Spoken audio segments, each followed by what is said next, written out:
Hello, students. Electromagnetic induction, DPP number 5, that is based on motional EMF, जो कि DPP 4 emotional EMF पे थी, induced EMF पे था, ये इमोशनल EMF का पार्ट है और इसको हम लोग डिटेल में देखेंगे. सो स्टार्ट करते हैं. Question number 1. Question number 1 says a constant force F is being applied on a rod of length L. तो फिगर में दिखाया गया है. ये काफ़ी पॉपुलर फिगर है, बार बार आएगा, तो इसको हम लोग डिटेल में समझ लेंगे और इसके रिजल्ट्स को आगे यूज करते रहेंगे. Kept on a rest as a parallel on two parallel conducting rails connected by its resistance R uniform magnetic field. Power deliver के बारे में बात करनी है. Power deliver bye the force will be constant with time. Power delivered by the force will increase first and then is going to decrease. And later it says the rate of power delivered by external force will increase in the rate of power का कैसा variation है और power के rate का कैसा variation है, इसके बारे में बात करनी है. सो यू विल फाइंड कि जब पावर कैलकुलेट करना होगा तो that is going to be force into velocity. Force into velocity. एक बार वेलोसिटी निकल के मल्टीप्लाई करेंगे, पावर आएगा, रेट ऑफ चेंज निकालेंगे. क्लास में we had a very similar question जिसमें इसकी वेलोसिटी v नॉट दिया था और फिर किसी t टाइम पे वेलोसिटी कैलकुलेट की थी. So that result is very important, directly use कर सकते हैं. इनफैक्ट इस केस में थोड़ा सा चेंजेस है क्योंकि इसमें एक एक्सटर्नल फोर्स भी लग रहा है, तो इसका हम लोग कैलकुलेशन यहाँ कर लेते हैं. जब ये इधर जाएगा magnetic field into the board, so you will find कि एक ये फ्लक्स बढ़ रहा होगा. सिंस ये फ्लक्स बढ़ रहा है तो इंड्यूस्ड ईएमएफ आएगा, emotional EMF you can call it, right. So BLB की बैटरी आएगी और वो जो बीएलबी की बैटरी है वो एक करंट रन कराएगा. वो करंट कुछ तो ऐसे देने वाला है और इसमें ये लेंथ एल यूज होगा. तो जो ईएमएफ आएगा, मोशनल ईएमएफ, वो हो जाएगा B L into V. V is the velocity at any instant of time. In instant of time. Now इस क्वेश्चन में अगर हम बात करें तो एफ तो कांस्टेंट दे रखा है, वी डिसाइड करेगा कि पावर कैसे चलने वाला है. तो वी का कैलकुलेशन काफी इंपॉर्टेंट हो जाता है. नाउ सिंस ये करंट जा रहा है तो आई एल क्रॉस बी का एक फोर्स भी इस पे आएगा, इधर मैग्नेटिक फोर्स. सब लिखेंगे F external force minus magnetic force is equal to mass into acceleration. इसको सिंपलीफाई करके वेलोसिटी पहले फंक्शन ऑफ टाइम निकालते हैं. F कांस्टेंट है और ये आई एल बी का फोर्स लग रहा है is equal to m into a. I calculate करने के लिए रेजिस्टेंस R दिया गया है, ये मैं पता है, तो करंट आ जाएगा BLB बाई R, से बन जाएगा minus B square L square B divide by R is equal to m dv by dt. ये एक फर्स्ट ऑर्डर का डिफरेंशियल इक्वेशन है, लीनियर, जिसको सिंप्लीफाई कर सकते हैं. सो m से डिवाइड मार लेंगे, सो ये आ जाएगा dv डिवाइडेड बाई dv के साथ ये पूरा टर्म अगर हम लोग यूज करना चाहें तो that is going to be f minus B square L square by r into v is equal to 1 by m into dt. इसका इंटीग्रेशन कर सकते हैं या फिर इसमें r से भी मल्टीप्लाई कर सकते हैं. इसका integration from here to here ले लेते हैं. केप्ट एट रेस्ट है तो इनिशियल वेलोसिटी 0 थी, फाइनल वेलोसिटी v है 0 टाइम्स से v टाइम हो जाएगा. ये सिंपली ln में कन्वर्ट हो जाएगा. v रखेंगे तो ये बनेगा f minus B square L square by r into v. और जब जीरो प्लेस करोगे तो केवल f आएगा.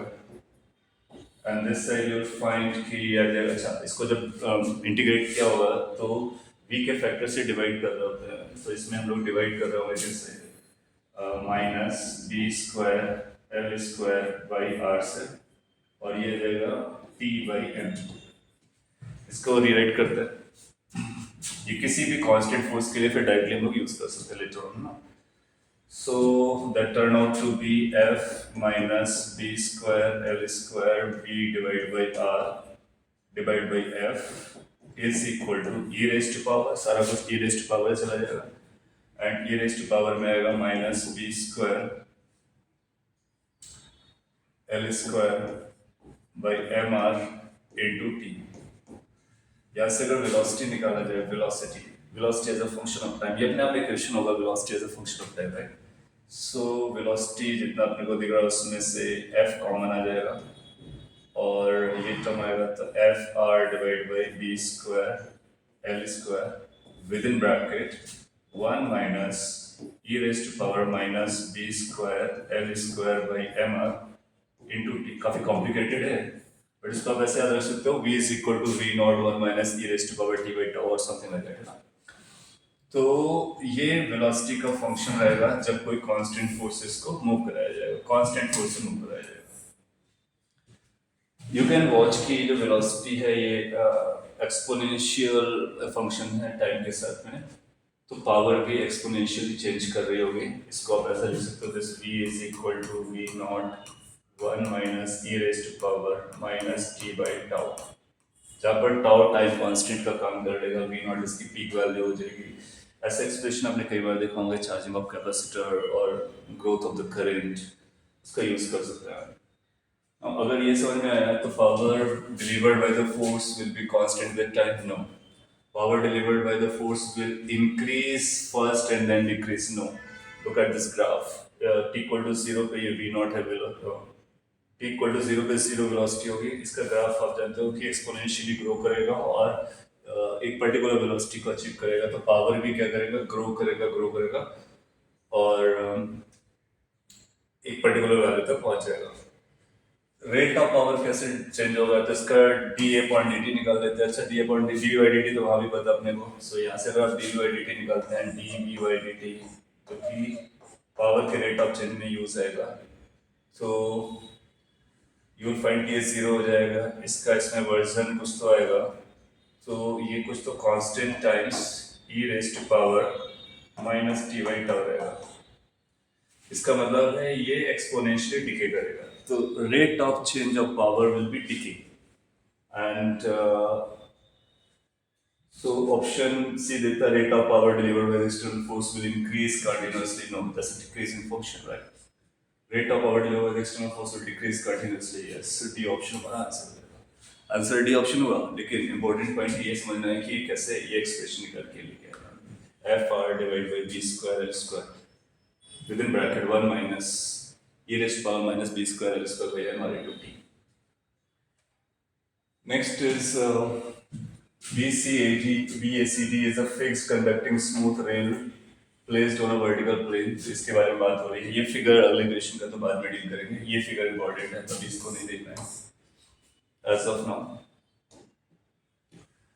Conducting rod which is free to slide on a rail, a horizontal uniform magnetic field exists in the space। If the rod PQ is released from the rail, then what happens? The rod PQ will move downward with acceleration constant, will move upward with constant acceleration, rod will move downward with acceleration, decreasing acceleration, finally acquires a constant velocity, either A or B। अब अगर इस question को ध्यान से observe करो तो this figure is very similar to this question। They are basically the same questions in fact। Now इस पे जो फोर्स लग रहा है वो एक mg का है, तो जो F का काम कर रहा है वो mg कर रहा है।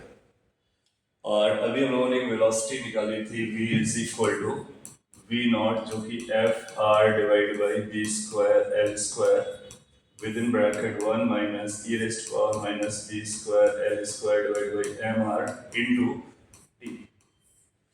एक बार चेक कर सकते हैं, कुछ तो ऐसे निकाला था हम लोगों ने, right. The only thing we need to do in this case is कि एफ को किससे रिप्लेस कर देंगे, एम जी से रिप्लेस कर देंगे।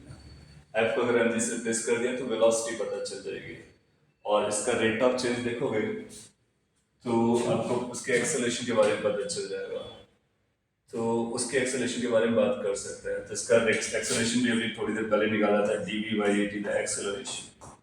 यू विल फाइंड कि इसका एक्सेलरेशन रहेगा नीचे की तरफ, फोर्स की तरफ, और ये कुछ तो k times e raised to power minus t by tau आया था। इसका मतलब इसका एक्सेलरेशन कैसा है, इसका एक्सेलरेशन डिक्रीजिंग है, तो ये रॉड नीचे जाएगी डिक्रीजिंग एक्सेलरेशन से, फिर एक बार टर्मिनल वेलोसिटी आ जाएगी। टर्मिनल वेलोसिटी का मतलब हुआ लॉन्ग टर्म के बाद ये टर्म 0 हो जाएगा, तो ये हमारे लिए टर्मिनल वेलोसिटी का काम कर देगा। तो करेक्ट आंसर कौन सा मार्क कर देंगे, क्या ए मार्क करेंगे, downward with constant acceleration, no. B बोलता है upward with constant acceleration, no. C बोलता है moving downward decreasing acceleration, in fact you can say कि वो एक्सपोनेंशियली डिक्रीज कर रहा है। और अल्टीमेटली टर्मिनल वेलोसिटी या कांस्टेंट वेलोसिटी आएगी, तो जो टर्मिनल वेलोसिटी है उसको भी आप चौथा लिख सकते हो, that is going to be F R divided by V square L square, that's terminal velocity. Okay, तो आंसर हो गया।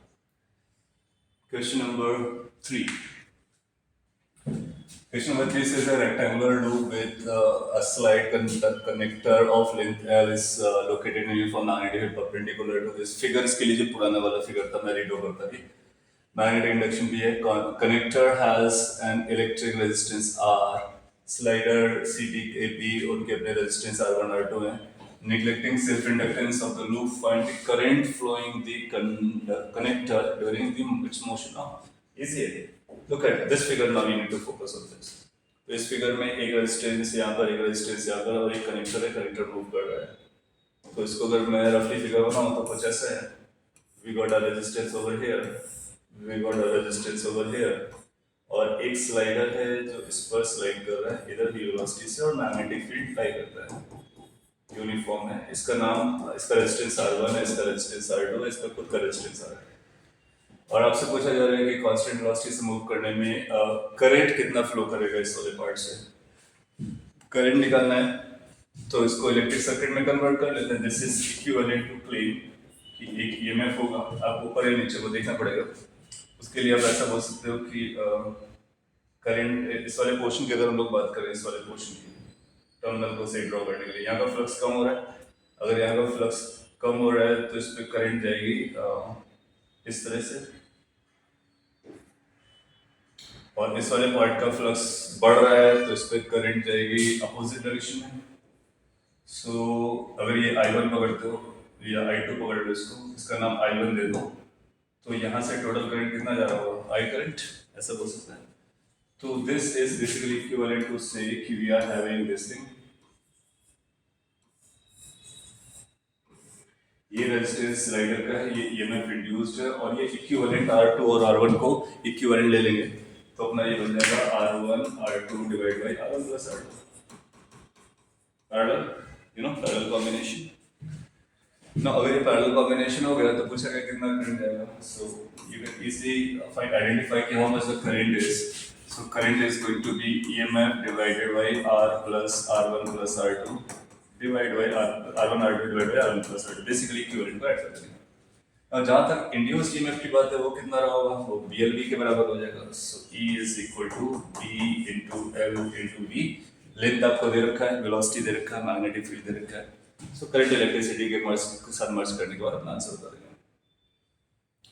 Question number next, that is 4th. A bar of mass m is pulled horizontally in a xz plane. So ये xz plane, अच्छा इसमें ये figure अगले question की है, सो यहाँ पर आगे इसको डालते हैं for the time के लिए। Across a set of parallel rays by a massless string and passes over an ideal pulley and is attached to the field suspended mass। तो ये मास है और यहाँ पर इसका भी मास दिया गया है, m मास का। ये स्लाइडर है, तो ये जो स्लाइडर है, this slider has a mass m। इसके ऐसा ये चैनल आगे भी है, तो वो स्लाइड करके आगे जाएगा। ये पुली सिस्टम है, तो इसका अगर साइड व्यू देखेंगे तो इस तरह से बन जाएगा कि आपका बार में ये स्लाइडर था, यहाँ पर एक पुली लगा हुआ और एक ही ब्लॉक बैक कर रहा है, वो NLM में जो इक्वेशंस रहते हैं। तो इसका जो भी एक्सेलरेशन रहेगा दोनों को कॉमन रहेगा, कॉमन एक्सेलरेशन रहता है।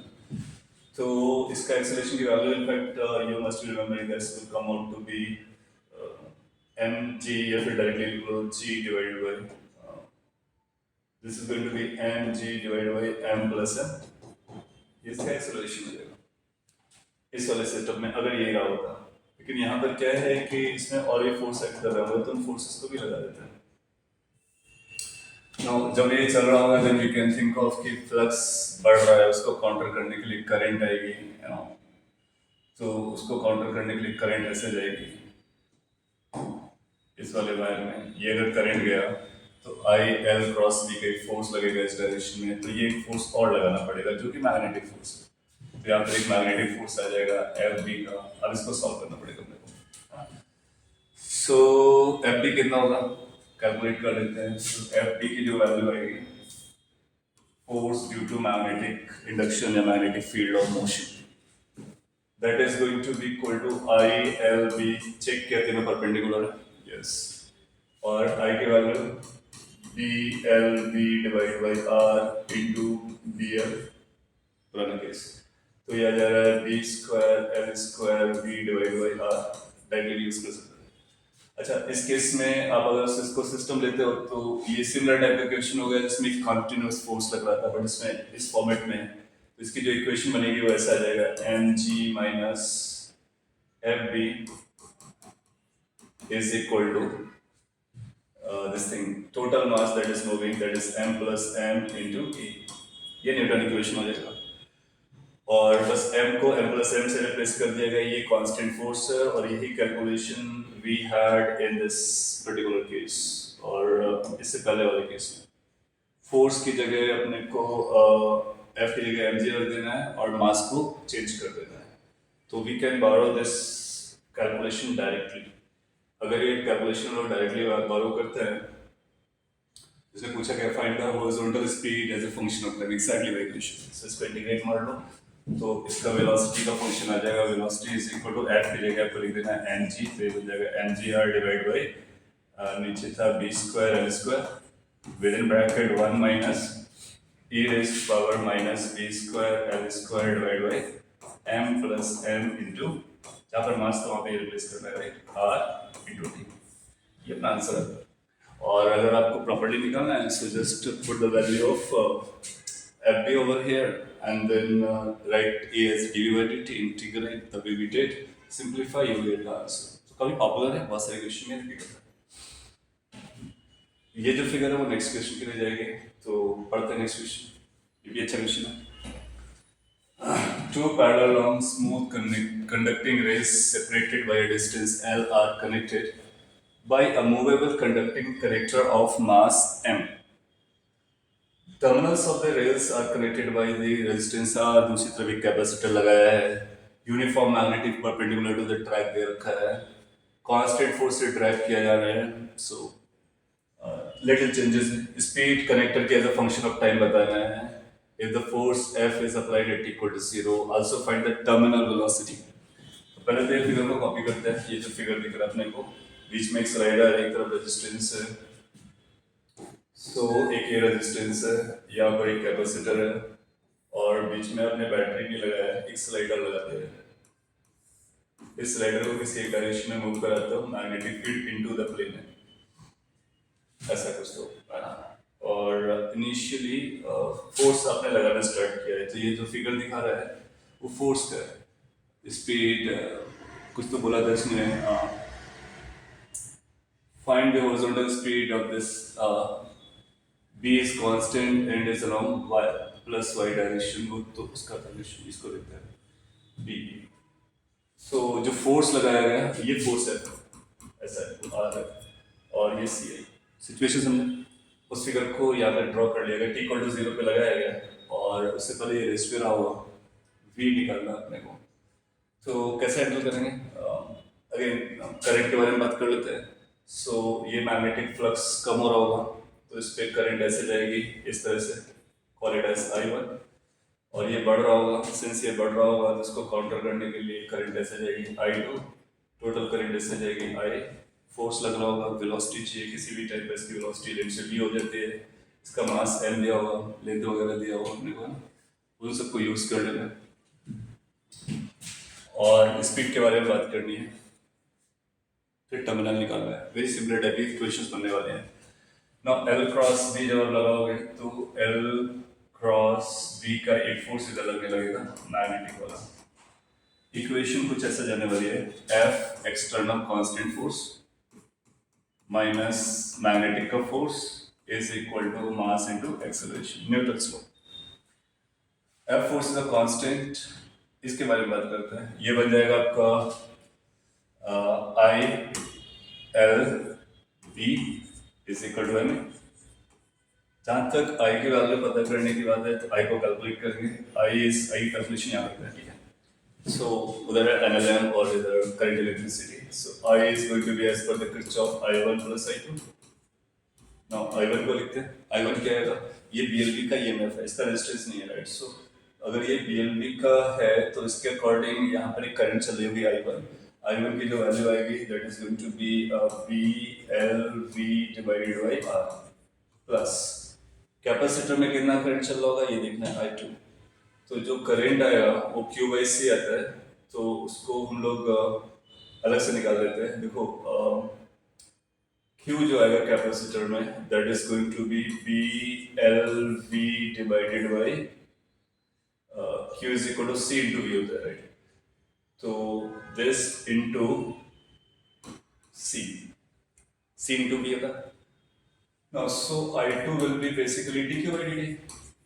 जब आप dq by dt कर रहे होगे तो आ जाएगा BLC into dv by dt which is A for acceleration के टर्म में। तो ये जो टर्म आ रहा है that is BLC into A, C for capacitance, right। So total current अपने को पता चल गया, उसको याद रखते हैं। तो ये बन जाएगा F minus E into L into the total current। Look at the total current। total current अपने पास है BLV divided by R। तो रेजिस्टेंस पे जो करंट जाएगी वो वेलोसिटी का फंक्शन है, और कैपेसिटर का जो करंट है वो एक्सेलरेशन का। सो इसका टर्म यूज कर लेते हैं। That term is BLC into A is equal to M into A। Now this turned out to be F minus B square L square by R into V is equal to M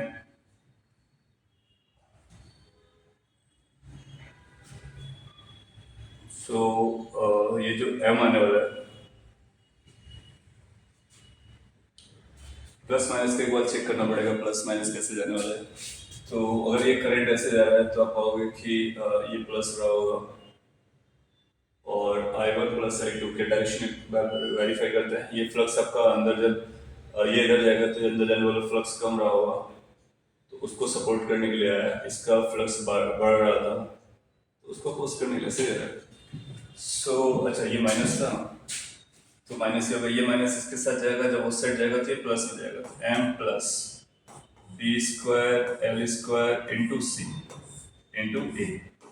Now, if you look this equation very carefully, तो ये वही equation है जो first question में हम लोगों ने handle की थी। F ये एक्जैक्टली वही टर्म है जहाँ पर मास आ रहा था, मास को अगर रिप्लेस कर देना है इस वाले टर्म से, बेसिकली मास में टर्म और ऐड कर देना है। तो यहाँ से अगर मैं डायरेक्टली B लिखूँ as using the calculation of the very first question, और आप चाहो तो इसको dy by dt लिखो, इंटीग्रेट करो, अपना आंसर आएगा। तो ये कुछ ऐसा आया था F into R divided by B square L square within bracket 1 minus e raised to power minus B square L square divided by M into R। और जहाँ पर M आया था that will be M plus B square L square into C and into R, एक T का function देगा। तो अगर वो कैलकुलेशन हमने 2-4 बार किया ना तो बहुत काम करेगा, क्योंकि उसको बार बार आप यूज कर सकते हो, बार बार यूज कर सकते हो। तो यहाँ से अपने को ये एक्सप्रेशन आ गया as a function of time. पूछा टर्मिनल वेलोसिटी बताइए, सो टर्मिनल वेलोसिटी vt की वैल्यू you can easily identify, that's will be f r divided by b square l square, b square into l square. Okay, so calculation carry forward करना अगर आपने learn कर लिया तो वो आपके लिए बहुत बेनिफिशियल है, और otherwise you just right D by d T integrate find your answer. और 2-4 बार आप क्वेश्चन करते हो ना so most of the results अपने को याद हो जाते हैं, और ये एडवांस के लिए बहुत ज़रूरी है। कई बार बच्चों को ऐसा लगता है कि नहीं मैं वहाँ पे कर लूँगा, डेफिनेटली आप कर ले जाओगे और कर सकते हो, राइट। बट कितना एक्यूरेट जाएगा, कितना कॉन्फिडेंट हो गए, कितना टाइम सेव कर सकते हो, है ना, कितना फास्ट कर सकते हो, कितना अपने माइंड को फ्री कर सकते हो from the calculation and focus on the conceptual part, ये आपके पहले प्रैक्टिस पे डिपेंड करता है। सो इस तरह के अगर आपने मल्टीप्लिकेशंस किए तो आपको मोर और लेस आपको रिजल्ट याद रहेंगे। तो ये भी कुछ वैसे याद है, v is equal to v naught 1 minus e raised to power minus t by tau, जिससे आपको उसका एक जनरल बिगर व्यू समझता रहता है। और एक बार बिगर व्यू समझा तो थ्योरेटिकल क्वेश्चंस के आंसर देना भी काफ़ी इजी करता है, कनेक्शन काफ़ी स्ट्रॉन्ग रहता है। तो सजेस्टेबल है कि don't skip the calculations, do by your own pace, तुम्हारा अपना क्या पेस है। और 2-3 टाइम्स सिमिलर टाइप की कैलकुलेशन करने के बाद they will be at your finger tips and thus needed for advance. So ऐसा नहीं कि आंसर देख लिया खुश हो गए कि आ गया है बस आपका काम हो गया, फॉर्मेलिटी नहीं करनी है, सॉल्व करना है। ओके, सिक्स क्वेश्चन के बारे में बात करते हैं। Two long parallel wires of zero resistance, जिनका कोई रेजिस्टेंस नहीं है, बैटरी लगा देगा। इस केस में क्या किया गया, अगेन सिमिलर क्वेश्चन है, पढ़ लेना डिटेल में। इसमें जो यहाँ पर आपने देखा रेजिस्टेंस लगाया गया तब सॉल्व किया, फिर आपने देखा कि यहाँ पर कैपेसिटर और रेजिस्टेंस का कॉम्बिनेशन लगाया गया तो सॉल्व किया गया। फिर क्लास में जो लोगों ने किया था वेलोसिटी देकर के छोटू की वेलोसिटी निकाल ली, कांस्टेंट फोर्स लगाया गया वो चेक कर लिया। अब एक केस और वेरिएबल आ सकता है जिसमें यहाँ पे बैटरी लगाओ, तो एक टर्म इधर से उधर जाने वाला है, उसको समझते हैं। अगर ये बैटरी लगा होगा और ये मैग्नेटिक फ्लक्स है, आप इसको इधर ले जा रहे हो, सो this is moving in this direction. अगर ये इस डायरेक्शन में मूव करेगा तो ये फ्लक्स कम हो रहा होगा। मोशनल से भी देख सकते हैं, क्लोज लूप से भी देख सकते हैं, दोनों आइडेंटिकल है। मतलब मोशनल ईएमएफ और ये लूप, कई बार बच्चों को ये लगता है कि यार ये लूप के एरिया के हिसाब से देखें या मोशन के हिसाब से देखें, तो बेसिकली एक ही इवेंट हो रहा है, चाहे मोशन के हिसाब से देखो या लूप के हिसाब से देखो, दोनों सिमिलर रिस्पॉन्स करने वाले हैं। जब ये इधर जा रहा होगा तो ये एरिया कम हो रहा होगा, तो इसका अपोज करने के लिए करंट ऐसे रन करेगा, जिस करंट की डायरेक्शन ये दिखाई गई है। अगर ये करंट रन करेगा तो आई एल क्रॉस बी का एक मैग्नेटिक का फोर्स भी लगेगा, वो भी यहाँ पे दिखा दिया गया फिगर में। Now, this will be basically is equivalent to say as far as this current electricity वाला part is concerned, ये ऐसा सिचुएशन है, ये सर्किट है, सर्किट के पॉइंट ऑफ व्यू से, जिसमें ये ई का ईएमएफ आपने एक्सटर्नली लगाया हुआ है और ये इंड्यूस्ड ईएमएफ क्रिएट हुआ है और इसका रेजिस्टेंस आ रहा है और करंट हम लोग ये क्लेम कर रहे हैं। छोटा सा सर्किट है, we can easily solve this. So this is going to say कि अगर आप इसकी लूप इक्वेशन लगाओगे तो किस तरह से चलने वाला है, सो इसके माइनस टर्मिनल ये प्लस टर्मिनल, सो ये हैवी रहा होगा और may be whatever it is, right. हमने अगर करंट ऐसे लिखा हुआ है तो लूप्स लॉ लगा देते हैं, प्लस ये माइनस ये प्लस ये माइनस ये माइनस प्लस। अगर कभी कंफ्यूजन है तो go to detail and it will be saying कि माइनस ई, यहाँ पर ड्रॉप हुआ तो ड्रॉप भी लिखते हैं, तो ड्रॉप के हिसाब से लिख लेते हैं। So that is E, that is plus IR and that is minus E equal to 0। अच्छा, ये करंट इधर से चलेगा उधर से चलेगा, ये सोचने वाली बात है कि किसने एक बैटरी ऑलरेडी लगा रखा है और उसको आप मूव करा रहे हो। सो एनीवे करंट की डायरेक्शन ये पकड़ लिए और इसके बेसिस पे हम लोग सॉल्व करेंगे। हालांकि जो मैंने करंट यहाँ पे हाईलाइट की है वो इसके इंड्यूस्ड ईएमएफ की वजह से जो करंट चलता है, अगर ये बैटरी नहीं होता तो वो प्लस माइनस बाद में ख्याल कर सकते हैं।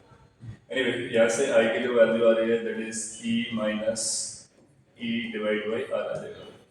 अब ई कितना रहा होगा, वो बी एल वी के बराबर रहा होगा, so I will be equal to B into L into V minus E divide by R. Now अब इसके न्यूटन इक्वेशन पर आ जाते हैं। इसको इस तरफ अपने पकड़ रखा है, सो इक्वेशन जाएगी एफ माइनस फोर्स मैग्नेटिज्म का that is I L D is equal to mass into acceleration.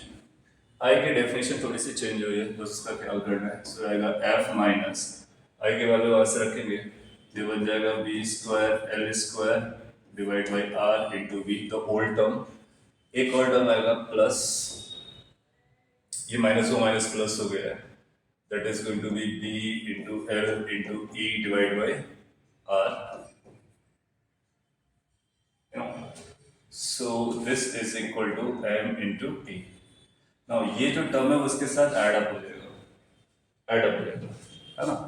तो वो टर्म f के साथ अपने को दिखने लगेगा, तो क्योंकि वो कांस्टेंट है तो इसको आप ऐसे ट्रीट कर लो कि ये f plus b into L into E divide by R हो गया, तो ये फोर्स हो गया minus B square L square by R into V हो गया is equal to m dv by dt और एक्सेलरेशन व्हाटएवर।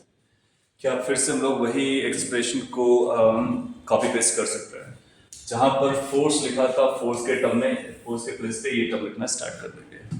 जैसे आपने ये टर्म लिखना स्टार्ट किया तो अपने को v का एक्सप्रेशन यहाँ से डायरेक्टली निकाला जा सकता है, तो v is equal to v naught 1 minus e raise to power t by tau. just replace by force that force F with this additional term F plus something, right? So direct answer आएगा. Or otherwise you can integrate it. दोनों आपके हैं. Question number 7. A constant current I flows in a circular ring 1 of radius r.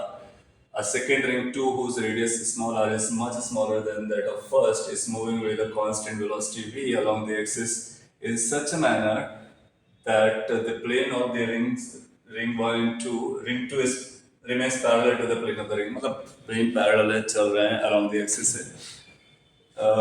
During the course of its motion, find the maximum EMF induced in the ring 2. Maximum EMF चाहिए. Maximum EMF. So, समझते हैं कैसा चल रहा है. So, let's say ये एक loop है और इसी के एक्सिस पर एक दूसरा लूप चालू है, मूव कर रहा है. मैं हिंट दे देता हूँ, उसके बाद आप रिलेट कर पाओगे तो भी काफ़ी है. ये इसका एक्सिस है और उसी एक्सिस पे ये ऐसे जा रहा है. ये फिक्स्ड है लूप 1 और ये लूप 2 ऐसा मूव कर रहा है. And it is saying कि find the maximum EMF induced in the two loop. इस पे कितना मैक्सिमम आएगा. इसका रेडियस बहुत छोटा है और that radius is smaller. इसका रेडियस बड़ा है, that radius is capital R. और वो v वेलोसिटी से जा रहा है. ये फिक्स्ड है. समझ में आ गया होगा कि क्या यूज होने वाला है. इस पे करंट जा रहा है, कांस्टेंट करंट आ जा रहा है, कांस्टेंट करंट आ जा रहा है. सो इससे फ्लक्स निकालना है तो या तो फील्ड लगेगा, एरिया लगेगा और फिर लेट से कि वो कितना डिस्टेंस पर है, अभी x डिस्टेंस पर है, फिर उसको मैक्सिमाइज भी करना पड़ेगा. तो पहले फ्लक्स निकालते हैं, फिर देखते हैं कैसे मैक्सिमाइज किया जा सकता है. So flux is going to be equal to magnetic field of this at this location. You must be knowing that is given by mu naught I into radius k square divided by 2 times, and that's going to be x square plus r square raised to power 3 by 2 into. इसके साथ अपने को लिखना है area. Area is going to be pi are square. ये pi are square कैसे समझा कि उसकी फील्ड लाइंस ऐसे जाएंगे और इसका एरिया कम होने की वजह से ऑलमोस्ट उसी को पकड़ सकते हैं लोग, है ना. और यस, तो इसने बोला है कि मैक्सिमम EMF इंड्यूस चाहिए. तो जो cos थीटा वाला तो टर्म आ गया. अब ये है फ्लक्स, राइट. अब इसका वो चाहिए क्या, rate of change. So d phi by d t करते हैं, तो d y by d t करने के लिए इसमें केवल एक्सचेंज हो रहा है. तो लिखते हैं EMF is going to be minus d phi by d t. Apply करते हैं फॉर्मूले को, तो ये आएगा माइनस कांस्टेंट टर्म्स को बाहर निकाल लेते हैं. Mu naught I pi are square small r square divide by 2. Differentiation इसका लगने वाला है. अभी x के रिस्पेक्ट में करेंगे, बाद में dx by dt कर देंगे. x के रिस्पेक्ट में आएगा माइनस 3/2 और ये आएगा x square plus r square raise to power n minus 1 करते हैं तो आएगा minus 5/2 minus 1 3/2 and this into 2x. ये 2x कैसे है, ये 2x अपने को समझना पड़ेगा. ये 2x आया चेन रूल के हिसाब से into dx by dt. dx by dt करेंगे तो एक बीट लेटर से मल्टीप्लाई कर लेंगे. तो वो मैं यहाँ पे लिखता हूँ ताकि आपको प्रॉपर्ली विजिबल हो जाए. इस टर्म को अगर कलेक्ट करोगे तो माइनस माइनस कैंसिल हो गया. ये बन जा रहा है 3/4. 4 भी नहीं बनेगा, 2 रहने देते हैं क्योंकि 2 कैंसिल हो रहा है, 2 और 2x हो रहा है.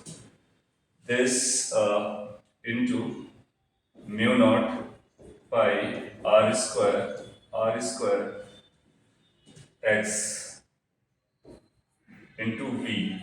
x इंटू वी एक काम करते हैं, v को पहले लिख लेते हैं, x को सेपरेटली हाईलाइट करते हैं. x ये कांस्टेंट टर्म है तो let it be. So mu naught pi are square करके अच्छा इसके साथ एक और आएगा डाउन साइड में by divided by x square plus r square raise to power 5/2. ये EMF है as a function of x.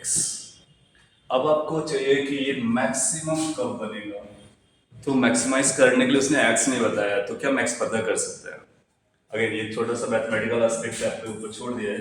इससे E मैक्स करना है तो आप लिखोगे for E to be max dE by dx must be equal to 0. तो आपको क्या करना है, इसको डिफरेंशिएट करो with respect to x. Basically आपको ये वाला सेगमेंट, ये वाला पार्ट को डिफरेंशिएट करना है. एक्स के रिस्पेक्ट में उसको जीरो करना है। ये कुछ वैसा ही है जैसा अगर आपको याद हो कि ऑन द एक्सिस में इलेक्ट्रिक फील्ड को मैक्सिमाइज किया गया, तो वहां से एक एक्स की वैल्यू निकलेगी, उस एक्स की वैल्यू को बाद में आपको इसी में सब्सटीट्यूट करना है। ऐसा करने से ई की मैक्सिमम वैल्यू निकल के आ जाएगी। सो ये मैं आपके लिए छोड़ता हूँ क्योंकि मैथमेटिकल एस्पेक्ट है, आपको इम्प्रूव करना है, आइडिया आपके साथ क्लियर है। So find differentiation, put it zero, find X, put again X there, simplify, check your answer with the TPP answer की। It must match. Okay, next is question number 8। ये भी काफी अच्छा क्वेश्चन है, समझते हैं। A plane spiral with a great number n of turns wound tightly to one another, uniform magnetic field में रखा गया है, रेडियस आउटर ए दिया गया है, magnetic induction B not sine omega t के टर्म में दिया गया है, एम्पलीट्यूड ऑफ इंड्यूस्ड ए में बताना है। तो सिचुएशन कैसा है वो मैं समझा था कि ये ए रेडियस का ऐसा बहुत टाइटली बाउंडेड लूप्स बनाए गए हैं। मैंने बहुत दूर दूर दिखाया है बट बहुत टाइटली बाउंडेड है, और इसका जो टोटल रेडियाई है वो ए दी गई है। तो इस पर और ये जो प्लेस्ड है परपेंडिकुलर कहीं मैग्नेटिक फील्ड है, और लेट्स से कि इस तरह से मैग्नेटिक फील्ड है, उसको बोलना होगा कि वो परपेंडिकुलर टू द प्लेन है, बोल रखा है उसने, अच्छी बात है। इसकी वजह से अपने को कैलकुलेट करना है कि कितना ईएमएफ आएगा, फिर वो ईएमएफ साइनोसॉइडल आएगा तो उसका एम्पलीट्यूड क्या होगा, एसएचएम के फॉर्म में आएगा। तो उसके लिए क्या कर सकते हैं कि यहाँ से आप एक्स डिस्टेंस पे जाओ या आर डिस्टेंस पे जाओ, स्मॉल आर का यूज कर देते हैं, और एक ऐसा छोटा सा डी आर थिकनेस को लेने का, डी आर थिकनेस को लेने का, उस डी आर थिकनेस में d n number of turns आएंगे। सो डी आर थिकनेस में देखो, आप ऐसा बोल सकते हो कि ए थिकनेस में नंबर ऑफ टर्न्स एन है, बहुत टाइटली बाउंडेड है। तो डी आर थिकनेस में जो नंबर ऑफ टर्न्स आएंगे उसका नाम अगर हम डी एन दे देते हैं, तो d N is going to be equal to n by A into D r. ना उस पर्टिकुलर छोटा सा जो लूप, मतलब जो एलिमेंट लिया है उसके अंदर एक एरिया काउंटेड है, एरिया बाउंडेड है, उस एरिया का अपने उससे पास होने वाला फ्लक्स निकालना है। तो फ्लक्स आएगा B into area, area is pi are square into d n the number of turns. that's how we calculate the flux कि कितने नंबर ऑफ टर्न्स हैं, हर टर्न को हम लोगों को काउंट करना पड़ेगा। अच्छा, पाई आर बी की वैल्यू रख लेते हैं, बी की value is B not sine omega T, और this is pi are square, और D N is N by A into D R. ये डी फाई है, ये डी फाई है जो पोजीशन के साथ कैसा फ्लक्स जा रहा है, इसको इंटीग्रेट कर देंगे। इसका इंटीग्रेशन आएगा फ्रॉम 0 टू ए रेडियस तक, तो total flux passing through this loop आ जाएगा या स्पाइरल आ जाएगा, व्हाटएवर इट इज, राइट। तो ये आएगा B not sine omega t into pi are square. अच्छा, पाई आर स्क्वायर में आर तो वेरिएबल है, सो ये बनेगा n divide by a, integration आएगा आर स्क्वायर का, so we can handle it, किया जाएगा ए क्यूब बाई 3। एक बार ये समझ में आ जाए तो अपना काम होगा। तो फ्लक्स की जो वैल्यू आ रही है, फ्लक्स की वैल्यू अपने को मिल जा रहा है N times pi a square, एक ए स्क्वायर बचेगा, एन बचेगा, पाई बचेगा, बी नॉट है डिवाइड बाई 3 है इंटू साइन ओमेगा टी है। क्या आपको लगता है कि ये जो फ्लक्स है वो एसएचएम जैसा है, साइनोसॉइडल जैसा है? इससे अपने को ईएमएफ निकालना होगा, तो EMF is minus d phi by t. Differentiate करते हैं इसको, जब आप डिफरेंशिएट करोगे तो बनेगा minus n pi a square B naught omega divide by 3 into cos omega t. ये कॉस साइन का कॉस ओमेगा टी आ जाएगा। अच्छा, समझो कि ये ओमेगा क्यों आया, समझ में आ गया, साइन का कॉस में है, सिंपल चेयर रूल है। ये जो अपने को दिख रहा है ये एम्पलीट्यूड ऑफ ईएमएफ है। So you can claim कि जो आपका आंसर है वो ये है, केवल इतना बार, क्योंकि एम्पलीट्यूड मांगा है, टोटल नहीं मांगा है, टोटल बता सकते। So that's amplitude of induced EMF। अच्छा क्वेश्चन था, ये भी काफी अच्छा क्वेश्चन है, क्वेश्चन नंबर 9। समझते हैं। इसने बोला कि ये फिगर है, ये करंट कैरिंग वायर है और find EMF induced in the loop निकालना है अपने को। Current as a function of time है, तो अगेन सिमिलर टाइप का क्वेश्चन है। फ्लक्स कैलकुलेशन करना है स्पेस को वेरी करते हुए, बाद में वो टाइम का फंक्शन आएगा, डिफरेंशिएट करके ईएमएफ आ जाएगा। इसका अगर कैलकुलेशन करना है ईएमएफ का, तो हम लोग कैसे जा सकते हैं कि इसी फिगर को अगर मैं यूज करूं तो यहाँ से थोड़ा सा स्केल लार्ज कर देगा। So figure will be a little bit larger like this. Okay. Now इस पर यहाँ पर इससे y डिस्टेंस ऊपर जाते हैं। y डिस्टेंस y तो नहीं है, वो कौन सी डायरेक्शन है, x डायरेक्शन में जाते हैं। और एक ऐसा छोटा सा एलिमेंट लेते हैं जिसको dx थिकनेस बोल देते हैं, dx थिकनेस का। इस पर्टिकुलर वायर के इस पर्टिकुलर पॉइंट की अगर हम लोग बात करेंगे, तो ये जो वायर है, वायर किस डायरेक्शन में वो चेक कर लेते हैं। Wire in this distance y out the base, और rectangular wire, long thin wire carrying current I है। तो देखो ये जो डिस्टेंस होगी इस वाले पार्ट के लिए, ये अपने को अभी काउंट करनी पड़ेगी। ये इम्पोर्टेंट हो गया। तो इसके जो हमने स्टेप लिए हैं, क्या उसके हर एक पॉइंट पर फील्ड बराबर करेगी इस वायर की वजह से।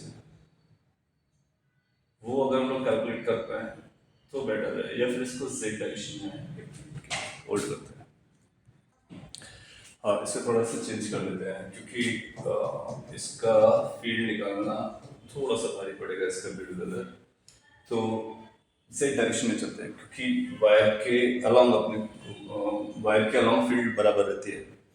सो यहाँ से आप इधर z डायरेक्शन में आओ और एक छोटा सा ऐसा स्ट्रिप लो, इसका थिकनेस को dz क्लिक करो। अब ये और इसके पैरेलल हो गया ना, तो इसके हर एक पॉइंट का b बराबर रहेगा। उसमें जो स्ट्रिप लिया था, जो एलिमेंट लिया था ना, उसके हर एक पॉइंट का b बदल रहा था। तो आपको एक और इंटीग्रेशन के मतलब एक छोटे से डिफरेंशियल एलिमेंट के अंदर भी एक डिफरेंशियल एलिमेंट लेना पड़ता है। सो ये थोड़ा सा रिलेटिवली आसान होगा। इसको अगर हम लोग इधर बॉटम से नीचे देखते हैं तो कुछ ऐसा दिखेगा कि एक करंट कैरिंग वायर ऐसा है, इस पे करंट आया जा रहा है, और उसके बाद ये अपना y एक्सिस है, और अगर हम लोग ऐसा देखते हैं तो ये करंट जा रहा है x डायरेक्शन में, ये अपना z एक्सिस दिखेगा, ये z एक्सिस है। सिंप्लीफाइड वर्जन विजुअलाइजेशन के लिए बना था। और आपने क्या किया है, ये डिस्टेंस आपकी y है, और यहाँ से z डिस्टेंस पे आने के बाद आपने एक ऐसा dz का एक एलिमेंट लिया हुआ है, dz एलिमेंट। ये एलिमेंट ऐसा अंदर की तरफ जाता है, इसकी अंदर की तरफ विड्थ कितना है, w है। नाउ इसकी वजह से आपको यहाँ पे फील्ड चाहिए, तो आप ऐसा एक लाइन बनाओगे और आप बोलोगे ये r का काम करेगा वायर के लिए। और जिस तरह से ये करंट अंदर जा रहा है तो इसका फील्ड इस डायरेक्शन में परपेंडिकुलर आएगा b। ये b जो आएगा वो इस डायरेक्शन में आएगा, ये समझना है, ये इंपॉर्टेंट है। वायर अंदर जा रहा है तो उसकी मैग्नेटिक फील्ड r के परपेंडिकुलर इधर आएगी, और इस स्पेस पे अपने को निकालना है। तो ये जो पूरा ऐसा स्पेस होगा, सब में यही b रहेगी जो ऐसा नीचे की तरफ आ रही है, तो b उसमें यूनिफॉर्म हो रही है। लेट्स से इस एंगल का नाम थीटा दे देते हैं, तो आप पाओगे कि 90 है तो 90 माइनस थीटा हो जाएगा, 90 था ये थीटा हो जाएगा। तो इस b के दो कंपोनेंट आएंगे, एक इधर आएगा b cos थीटा और एक इधर आएगा b sin theta. sin theta में cos थीटा में कौन सा लगेगा वो आप समझ सकते हो कि स्ट्रिप आपकी इस तरह से जा रही है, तो ये जो फील्ड है ये फ्लक्स का काम नहीं करेगी, ये पैरेलल टू द सरफेस है, ये इंटरसेक्ट कर रही है। और या फिर आप ऐसा भी बोल सकते थे कि अगर हमने एरिया वेक्टर, इस स्ट्रिप का एरिया वेक्टर लिया होता तो उसमें ये वाला कंपोनेंट आता है। तो इसका जो फ्लक्स जाएगा, flux G phi that is going to be B into A into cos. अब चाहो तो उस तरह से भी डील कर सकते हो क्योंकि बीच का एंगल कितना होगा, एरिया इधर जाएगा क्योंकि वो स्ट्रिप ऐसा है, और उसका एरिया अपसाइड डाउन साइड होगा B होगा, तो ये एंगल लगेगा, ये 90 माइनस थीटा है, तो वो आ जाएगा 90 माइनस थीटा, या फिर डायरेक्टली साइन थीटा उठा सकते थे। एनीवे तो यहाँ से आया B into A into sine theta, और A का मतलब BA होगा, डिफरेंशियल एरिया, तो यहाँ पे हम बैलेंस रख देते हैं। B कितना आएगा, let's talk about the B की वैल्यू आएगी mu naught I divided by I मतलब the current, whatever the current is, mu naught I divided by 2 pi r मतलब ये डिस्टेंस इनटू डी ए का मतलब आएगा अपने लिए D Z into W into D Z into sin theta. Can you find the sin theta from this figure? Sin theta. So sin theta की value आप लिखोगे that is going to be z divided by r. तो ये नीचे r square आ गया. ये d phi है. अब इस d phi को इंटीग्रेट करेंगे फिर सिंप्लीफाई करेंगे फिर आंसर आएगा. इसको थोड़ा सा और प्रॉपर्ली लिख देता हूँ मैं. तो ये आ रहा है mu naught w I divide by 2 pi r square. अच्छा r स्क्वायर की वैल्यू यहाँ पे पकड़ते हैं. y यहाँ पे फिक्स नंबर है. तो that is basically z into dz divided by under root. अच्छा r स्क्वायर है तो अंडर रूट भी नहीं आएगा. ये आ जाएगा y square plus z square. y square plus z square. Now ये d फाइव बन गया और अब इसी का इंटीग्रेशन अपने को लगने वाला है. तो d फाइव आ गया. इसको इंटीग्रेट करना है. इसको इंटीग्रेट करने का मतलब ये इंटीग्रेशन करना है और ये जाएगा 0 से लेकर के l तक और ये टोटल फ्लक्स आ जाएगा. क्या 0 से l तक इसका इंटीग्रेशन किया जा सकता है? ये इंटीग्रेशन इजीली डूएबल कैटेगरी में है और आपको एज अ स्टैंडर्ड भी पता रहता होगा. तो इसको हम इंटीग्रेट कर सकते हैं. तो कैन वी से कि यहाँ से जो फ्लक्स आने वाला है फ्लक्स उसकी वैल्यू आ जाएगी mu naught W I divide by 2 से ऊपर नीचे मल्टीप्लाई कर देते हैं ताकि 2z dz बन जाएगा. तो ये बन जाएगा आपका 4 पाई 2 वहाँ पे चला गया. ये ln में कन्वर्ट हो जाएगा. ln एक बार z को 0 रखेंगे एक में z को कितना रखेंगे l. तो जब z को l रख रहे होंगे तो जाएगा ln y square plus l square y square plus l square divide by एक बार l 0 रखेंगे तो ये आ जाएगा y square. Calculation you can check in any way. तो पॉइंट इज कि यहाँ से एक फ्लक्स निकल के आ गया. अच्छा ये जो करेंट है क्या वो फंक्शन ऑफ टाइम है? Current is a function of time. उसने बोला इंड्यूस्ड करंट कितना होगा तो differentiate with respect to time. So induced EMF is going to be minus d phi by d t. जब आप डिफरेंशिएट करने जाओगे तो केवल करंट डिफरेंशिएट होगी वही फंक्शन ऑफ टाइम है. तो वहाँ से आई नॉट ओमेगा और आ जाएगा इसके चक्कर इसके साथ साथ. तो ये कुछ ऐसा हो जाएगा म्यू नॉट ये W है mu naught W I not omega और by 4 pi and then you will have ln of y square plus l square divided by y square into sin will get converted into cos omega t. So ये लेनी type का जो function आ रहा है वो हमारे EMF का point हो जाएगा. तो पॉइंट फिजिक्स के पॉइंट ऑफ व्यू से ये फ्लक्स निकालना काफी इंपॉर्टेंट था. एक बार फ्लक्स निकला EMF इजीली निकाला जा सकता है. Hope you got it. If yes, you can go forward और सिंप्लीफाई कर सकते हैं 10th क्वेश्चन को. 10th question again similar type का है. सो मैं आइडिया देके छोड़ देता हूँ. इसने बोला flux through the square loop चाहिए. ये पूरा स्क्वायर लूप है. पूरा स्क्वायर लूप है राइट. और वायर यहाँ से पास हो रहा है. तो इसका जो फील्ड इधर आएगा वो इनटू होगा उधर आएगा जो आउटवर्ड होगा. तो आप पाओगे कि जो फ्लक्स है वो दोनों का एड अप नहीं करेगा सबट्रैक्ट करेगा. फिर वो निकालने के लिए x डिस्टेंस पे dx लेके इंटीग्रेट करेंगे. तो उस वैसे हम लोग जा सकते हैं. अच्छा अगर हम लोग डायरेक्टली कुछ यूज करना चाहें I mean direct method use करना चाहें क्योंकि ऐसा एक्सप्रेशन दे रखे हैं न्यूमेरिकल वैल्यू नहीं है तो मैं डायरेक्ट मेथड से बता देता हूँ. सपोज करो कि अगर a का वैल्यू b/2 रख दिया जाए b/2 इफ क्या ये गारंटी से कहा जा सकता है कि फ्लक्स की वैल्यू कितना आ जाना चाहिए 0. क्योंकि अगर ये सेंटर पर आएगा तो जितना ऊपर एरिया उतना नीचे तो जितना फ्लक्स अप साइड से बाहर आ रहा होगा उतना डाउन साइड से अंदर जा रहा होगा. तो नेट फ्लक्स क्या हो जाना चाहिए? Net flux should have been 0. Now check कर लेते हैं कि a को b/2 रखने से कौन अपने को 0 आंसर दे रहा है. फर्स्ट ऑप्शन में आते हैं. a को अगर b/2 रखोगे तो ये ln के इनफाइनाइट आएगा जो कि अनडिफाइंड हो जाएगा. तो ये डिफाइन ही नहीं हो रहा है. ये can not be the answer. Why? Because it's not defined. ln a divide by down side आपको 0 मिल रहा है. सो ln इनफाइनाइट कुछ होता नहीं है. इस केस में आ जाओगे a को अगर b/2 रखोगे तो ये जस्टिफाइड नहीं है. व्हाई? बिकॉज ln के अंदर कुछ तो निगेटिव आ रहा है. फिर सी ऑप्शन पर आते हैं. सी ऑप्शन से कि अगर हम लोग a को b/2 रखते हैं तो ये आ जाएगा b/2 नीचे और b/2 ऊपर, ये ln1 बन रहा है और ln1 कितना होता है 0। तो ये एक ऐसा है जो इस कंडीशन से जस्टिफाई हो रहा है। ये दो ऑप्शन ऐसे हैं जो उस कंडीशन से जस्टिफाई ही नहीं हो रहे, राइट। तो इसको ये तो कभी आंसर बन ही नहीं सकते, नो मैटर क्या हो। ये इस कंडीशन को जस्टिफाई कर रहा है, तो अगर कोई इस कंडीशन को जस्टिफाई कर रहा है वो आंसर होगा जरूरी नहीं है, बट अभी तक एक कैंडिडेट है आंसर बनने के लिए। सो ये इस कंडीशन के हिसाब से हो सकता है और कंडीशंस भी चेक करनी पड़ेंगी। अगर ये बी ऑप्शन नहीं बना तो फिर सी ऑप्शन हमारा परफेक्ट आंसर है। इसको चेक कर लेते हैं। इसमें अगर हम एक को b/2 रखते हैं तो ये नेगेटिव आ गया, तो ये भी अनडिफाइंड कैटेगरी में चला गया, ये भी फिजिबली नहीं है। इसका मतलब ए बी डी ये आंसर तो बन ही नहीं सकते हैं कभी भी। अगर ये कभी आंसर नहीं बन सकता है तो आंसर किसको बनना पड़ेगा, सी, क्योंकि सी इस कंडीशन को फॉलो कर रहा है।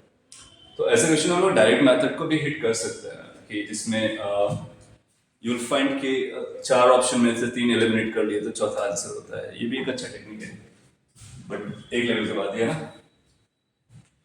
Question number 11 says a circular copper ring of radius r translates in its plane with a constant velocity v. A uniform magnetic field B exists in the space in a direction perpendicular to the plane of the ring. Consider different parts of diametrically opposite points on the ring. Between which points the EMF is max, between its minimum, how much the minimum value is. Kind of repeated question है, सो फिर भी मैं highlight कर देता हूँ। ये एक ring है जिसको V से परपेंडिकुलर फील्ड में ले जाया जा रहा है, किन दो पॉइंट्स के बीच में मैक्सिमम EMF आने वाला है। तो आप पाओगे कि L को परपेंडिकुलर रखना है, तो catch this P point and this Q point, so दस मैक्सिमम। सो जो E मैक्स आएगा वो आएगा across PQ point and that's going to be equal to PV into 2R। या ऐसा क्वेश्चन सिमिलर पहले भी लोग कर चुके हैं। नाउ किन पॉइंट्स के बीच में ये मिनिमम आएगा, मिनिमम के लिए आप इधर पकड़ लो R point and S point. So E जो मिनिमम आएगा that will be across RS point and it's going to be 0 because parallel हो गए। सो मोशनल EMF का डायरेक्ट पॉइंट हम यहाँ पे यूज कर सकते हैं। Question number next which is 12। A magnetic field in a region is given by this thing where L is the length fixed.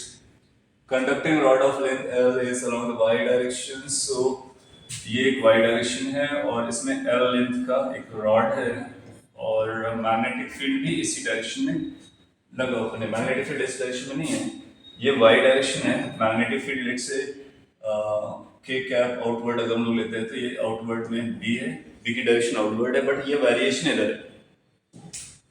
और between the origin and the point L, सो ये origin का point है और ये point का coordinate है 0, L, 0। That means ये basically y axis ही है। If the rod moves with a constant velocity v not i cap, इसको आप इस डायरेक्शन में मूव कराते हो v नॉट वेलोसिटी से, induced EMF between the ends of the rod कितना आएगा। सो BLV वाला केस है, लेकिन इस केस में b जो है वेरिएबल है वो, तो उस केस में आप ऐसा बोलोगे कि ठीक है अगर y डिस्टेंस पे जाते हैं फिर इसका इंटीग्रेशन पॉइंट निकाल लो, that's going to be VB dy। ये डायरेक्टली कैसे लिखा गया है, देखो क्रॉस परपेंडिकुलर की वजह से ये सब sin थीटा cos थीटा मिलकर के VB dl बनेंगे। dl को dy के डायरेक्शन में कर लिया है और ये कैपिटल है and then integrate it. v outside आ जाएगा, v के प्लेस पे लिख दोगे कितना, v not divide by L into y into dy running from 0 to L। EMF v नॉट v बाई L y dy का इंटीग्रेशन यू फाइंड कि L स्क्वायर बाई 2 आ जाएगा। सो कितना EMF इंड्यूस्ड हो गया, v L v बाई 2।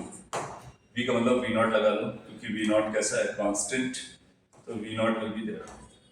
तो इंड्यूस्ड EMF आएगा B L V naught by 2। Basically इस फॉर्मूले से अपने को इंटीग्रेट करके लेना, क्योंकि वेरिएबल है, अगर B यूनिफॉर्म रहा होता तो आउटसाइड आता B भी रहता। And this is the last one. It says figure shows a square frame of wire having a total resistance R placed coplanarly with a long straight wire. The wire carries current as a function of this. Find flux. तो कैसे छोटे सारे points निकालने हैं, जैसे flux और magnetic field through the square काला EMF, उसके बाद डिफरेंशिएट करके हीट डेवलप, उसके बाद निकाल देंगे।